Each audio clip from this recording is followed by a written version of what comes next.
धानबाद रो बनिया लालाराम एक नंबर रो कंजूस थिला। से निज दुकान रे केवल मनीष मानक सहित नुहे भगवान सहित भी भेदभाव करुथिला। किछि कहूथिला आ किछि दउथिला। दिने ता स्त्री रो देह बहुत बहुत खराब हे गला। सी भगवान को प्रार्थना कला, हे भगवान, जदि मो स्त्री रो देह भल हे जिवो तेबे मु 5टी ब्राह्मण को भोजन देबी। कौन हैला डाक्टर बाबू? साधारण ज्वर, औषध देउछि ठीक हे जिवो। लालाराम जी एही औषध देउथिबो, 2-3 दिन भितर से ठीक हे जिवे। सुनिला तमे, साधारण ज्वर ठीक है जीव। फालतू रे मु 5टी ब्राह्मण को भोजन देवी कहीदेली। गोटे काम करुछि, 4 जन को ही भोजन करे देवी। हे 4 जन को बेसी है गले कि ठीक अछि 3 जन को देई देवी। 5 रु 3 रे आसी गलो। अरे किंतु 3 ठीक अछि 2 जन को खुआई देवी। अरे वो कथा तो सुनो। अरे सुनिली बुझी गली, चलो गोटिए ब्राह्मण को ही खुआई देवी बस। अरे जणे खांतु बा 3 जन, भोजन तो ब्राह्मण को पेट को ही जीव ना। आज ही गोटिए ब्राह्मण को खुआई देवी, से पर्यंत तुम्हें औषध खा। यांको कंजूसी के जाने केबे जीव। बनिया ता गाँ रो पंडितंक सहित निज बगीचा रे आंब तोड़ीबा को जाए। आउ गछ ऊपर चढ़ी जाए। आंब तोड़िला बेले से धीरे धीरे ऊपरे आहुरी ऊपर को चली जाए।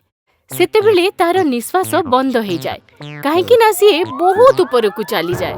आउ सी डरी जाए जे सी ऊपर को तो चढ़ी गला, किंतु नीचे ओल्हेला बेले को तार गोड़ फिसली कि से पड़ी न जाए। सी तळकु अनेला, सीए ता तळकु छिड़ा हेथिबा पंडित जी को कहिला, पंडिते मते बहुत डर लागुछि मु तळकु नुहे सीधा ऊपर को चली जीबी। एपरी कहंतुनी लालाराम बाबू, धैर्य धर। ना ना, मते निश्चय लागुछि जे मु मरि जीबी। दया करी भगवान को ठारे मो पई प्रार्थना करो। ओ लेहिबा क्षणी मु आपन को 501 टंका दक्षिणा देबी एवं आपन को परिवार को भोजन कराइबी।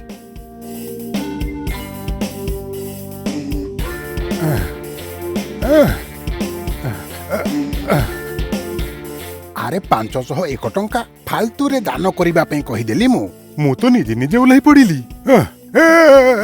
पंडित रक्षा कर।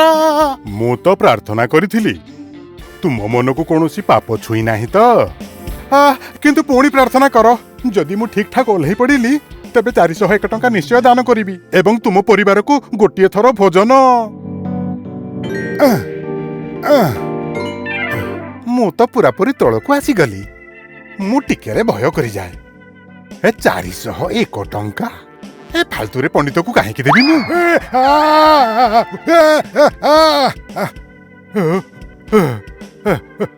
बंची गली रे बाबा। अरे पंडिते कि परी प्रार्थना करूचंती आपण? 2 थर खसी जाऊ जाऊ बंची गली। मु तो प्रार्थना करिथिली तुम मन को कौनसी पाप छुई नाही तो। हाँ टिके छुई थिला। पुणी थरे प्रार्थना कर दियो। 201 टंका तो देई ही देबी, ता सहित पूरा परिवार को भोजन। अरे तुमे डाल को धरी जदि ओल्हेब तुम पाद तळकु लागि जीवो। एबे कौनसी विपद नाही, आस। अरे पंडिते आगरू कहि देई थांते, मु एते तळकु पहुंची जाइथिली। फालतू 201 टंका देबा पई मु कहि देली। एही नियो 101 टंका। एतिकी तो बेसी ही जीवो। आउ सुन, राति रे घर को भोजन करबा को आसी जीवो। आउ जणे ही आसीबो, सारा परिवार को नेकी आसीबोनी। मु तो निजे निजे ओलाई पड़िथिली। उफ, की लोभी लोकटा। पंडित जी जेते बेले संध्या बेले जीवा पाई रेडी होउथाए तो पंडित आइन पचारे तो से सबु गप कहला बेले को कहे, प्रथमे बणिक लालाराम आमे दुही को डाकिथिला, परे से मना करि देला। पैसा तो पैसा, खाइबा को देबारे लोभी। के जानी भल भाबरे खाइबा को देबो कि नाही। के जानी से इठी थाली उठे की कहिबो 2टा पूरी खाइ दियो। हेई गला पंडिते, एबे उठो। 501 रु 101 पूरा परिवार रु केवल जणे सदस्य। एथिरे नुआ कथा कोन? एमिति तो से अनेक थर करि सारिछि। सचोटतार सह दान दक्षिणा करि थांते तेबे ए पर्यंत तांको ठारू 50,000 टंका आसी जाय थांता। भगवान जदि एमिति कंजूस को मजा देखेइबे तो यांको मुंड ठीक हे जीवो। रुहो, जाओ जाओ टिके पानी तो पीकी जाओ। पंडितजी जेतेबेले बनिया लालारामଙ୍କ घरे भोजन करुथिले तो सेतेबेले सतरे बनिया आसिकी ता थाली उठेई नेला। बास पंडिते दुईटी पुरी आउ तरकारी बेसी हेई गला एबे चालंतु। अरे अरे कौन हैला पंडिते? अरे लाला भाई ना पंडित जी एठी आसीचंती की तांको सहित टिके काम थिला। हाय हाय ये कौन हेई गला? कौन हेला मो स्वामी को? कौन हेला? जणा नाही से तो खाइले आउ खाइबा मात्रे। अरे खाद्य खाइले आपणक परी कंजूसंक पाखरे खाइबा खाइले एमिति कौन हेला? आपणकर कर भरोसा आपण कौन खुएइथिबे तांकू? मो स्वामी गले गले मते तो डर लागुची ये आ बंची पारिबेनी मो स्वामी। सुनो सुनो के पुलिस को डाको ए बनिया मो स्वामी को विष दे देला। ना ना मु एमिति किछि करिनी जमा करिनी। केमिति करिनो? समस्ते जानती तमे केते कंजूस। भाउजंकर देह खराब थिला 5 जण ब्राह्मण को खाइबा को कहिथिला केवल जण को ही डाकिलो। पिला पास होला परे भी 6 जण गुरु को दक्षिणा दबो बोली कहिलो केवल जण को ही देलो। हां मो पंडित जी को 501 बदल रे 101 ही देलो। आ पूरा परिवार को भोजन करिबो कहिथिलो किंतु खाली आंको ही डाकिलो ताहा भी विष। हाय रे हाय। तुमे भी खाइनी पंडितियाणी दौची आणी की? कौन मु भी खाइने भी ए विष?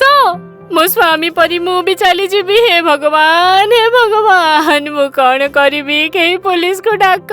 मो आवाज कोड बाहर को जाऊनी की? अरे कहीं तो सुनो कहीं पुलिस को काहे की डाकु ना ना पंडिताणी एमिति करनी पुलिस को डाकंतुनी। डाकिबी निश्चय डाकिबी। तुमे जानी सुनी कि विष देइछो मो स्वामी को मारी देइछो।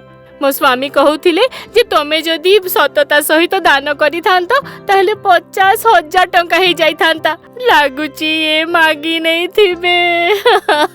हां एबे तो सिए चाली गले। अरे मो पंडित जी अरे डाको। अरे के पुलिस को डाको रे डाको। अरे डाको अरे ना ना पंडिताणी अरे 50,000 कोन लक्ष टंका नहीं नियो किंतु पुलिस को डाकोनी।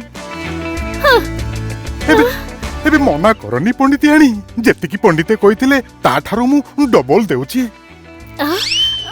ठीक अछि किंतु मु यांकर कोन करबी? यांको मु गाड़ी रे ड्राइवर को कही घर को पठेई देउची। घर को नै यांकर जहा करिवार अछि सेठारे करिनियो किंतु पुलिस डाकनी। आ बनिया पंडित आ पंडिताइन को तांको घर को पहुंचई दिए। घरे पहुंचला परे ही पंडिताइन पंडितन को गोटे ग्लास शरबत पियाई दिए। पंडित जी शीघ्र ही उठिकरी बसी जाती। अरे मोर कोन हेतिला? किछि नाही तुमे जाउथिला बेले मु जो गोटे ग्लास पानी पियैथिली ना ता भितरे अज्ञान हेबार औषध थिला। बनिया बुझिला आज सीए तुमको विष दे दिला। बस पुलिस ठारू बंचिबा पाई सीए मते 1 लाख टंका देला। लक्षे टंका दे देला?